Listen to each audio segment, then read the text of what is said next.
Good to see you in orange. Great minds, right? Great minds, different shades. Good. That's to say something for us. Well, Angela, what do you think then? So Harry and Meghan attending the coronation. Where are we with all of that? Well, it's very interesting, actually. I think they've made a jump because it was in a Californian paper today that they've decided not to do any more Netflix programmes about them. They were going to do fun TV. Now, I don't know that necessarily that their idea of fun would be ours, but they obviously are concerned about that and want to make light-hearted, sweetie pie programmes. But the other thing is that Harry, somebody who's very close to Harry said that Meghan wasn't around during the whole of the very difficult time of promoting his awful book because he didn't want anyone to think that she controls him. And she stayed away so that he could do it himself and she wouldn't be responsible for anything and would let him show that he can create his own jobs and he's very worthy of doing so. I don't think he is when you talk about drugs and other parts of your body, which I won't mention again. I won't. But I don't think his book gave anybody the confidence of actually using him, getting him as increasing numbers of helping people with their mental health. I don't think any of those work. But as for them coming over, you'd think there might be a gesture of warmth or conciliation. But what Harry has done last week, was the Well Child, which was a private charity he looked after. He was the patron of, nothing to do with the royal family, but he's now calling himself royal patron. And that's absolutely appalling because in February 21, when they left, not the contract that they signed, but what they agreed with the Queen, the late Queen, was that they wouldn't use royal in anything that they're doing. So he knows exactly what he's doing. So he's just showing there's still power there. What can they do to stop him? Absolutely nothing. So it's really, he's not showing willingness. He's actually standing out there, being a bully, trying to be in control.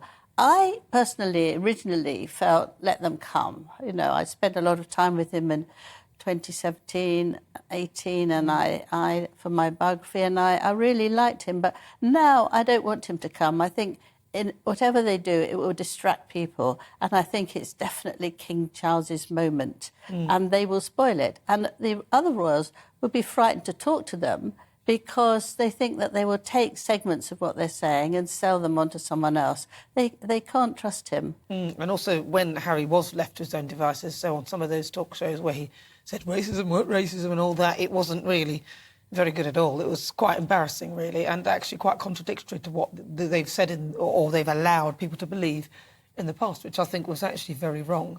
Should we move on then to Charles and Camilla? What have they been doing? Well, they've been really busy. I think that one of the ways that they're handling this pain and agony and emotional difficulty is to keep really busy. We know that King Charles is a workaholic anyway, but they actually are working non-stop. They had 300 people coming to Buckingham Palace, West and South Asians, all sorts of types of people.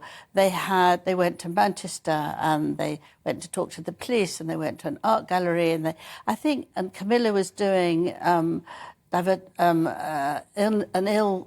can't remember what the illness is, but she was going there to do illness there, to talk to people about that and make sure everybody was feeling OK. So I think they're running around. I don't know how they do it. I think it's a non-stop, several a day, and that at least helps them cope with the pain that it must be. Yeah, because it can't be... for Harry and Meghan to be people who are supposedly in touch with their mental health, to put their families through this. Yes. I mean, especially Meghan not speaking to her dad. His mental health must be shot to bits, especially with him being ill as well. And then, of course, putting all the others through it. Camilla, the things that he said about her in the book, calling her dangerous and a villain. And, of course, William and Kate, that was not a particularly nice onslaught with regard to William in particular.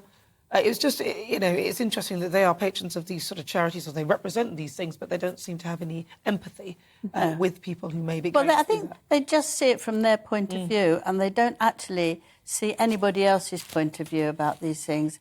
They can't say, well, if I say that, I'm going to help this person, or I'm going to really hurt them, so I need to be careful. But they just don't do that. It's all about me, and they think that they're different. They can do things differently.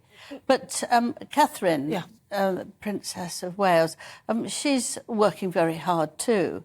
And it's been said that she's put it to one side and is getting on with this project she's had the last 10 years about 0 to 5-year-olds and how children are made and developed in that time. And she put out a request today for pictures of you between anyone, not just you, but yes, anybody. They're all on my send phone. a That's all I picture. ever do. And there's been loads on Twitter today of people showing themselves with a parent. And she showed herself with her father touching his hand, and she looks just like Louis, just like Prince Louis. So what else has been going on then with the royal household? Is there any other things to speak of? Well, I think the main thing is that we're all waiting, holding our breath about Harry and Meghan and what he's going to be doing. And I think that they're going to leave it to the last minute. And I think if they come, they're going to make a big show of themselves. And I think it will make the coronation very difficult. I think King Charles is very unlucky because he's got, apparently Prince Andrew now might want to follow Harry and do a book. He's got Harry's second book that he's threatening to do. He's got Meghan's book that's coming out. And all these things are going to come out around March, April. And so it's very, very difficult. You've got enough on your plate to go through this coronation when it's not very long since his mother died. Don't forget. I mean, he's still mourning. He loved her dearly. So, and he's an emotional person, and the pain of that is there as well. And he's got all the anxiety of all these books that are going to land and take all the front pages on papers, which I think is a great shame, really. I know, it's just terrible, isn't it? And of course, I know your book, Camilla, doesn't that launch in America? Yes, I'm very excited about that. On the 7th. They've got an extra chapter. Did they? Yes. And yes, I think there's been a lot of interest in it there, and that's a key place to be, really. And the next one coming out will be Germany. I've got 10 people who want to interview me for the German competition. So I'm very lucky and very pleased, and it's quite exciting, really. Very busy lady. We're very lucky to get you on. Thank you very much. Right. Thank you so much, Angela Levin. Great.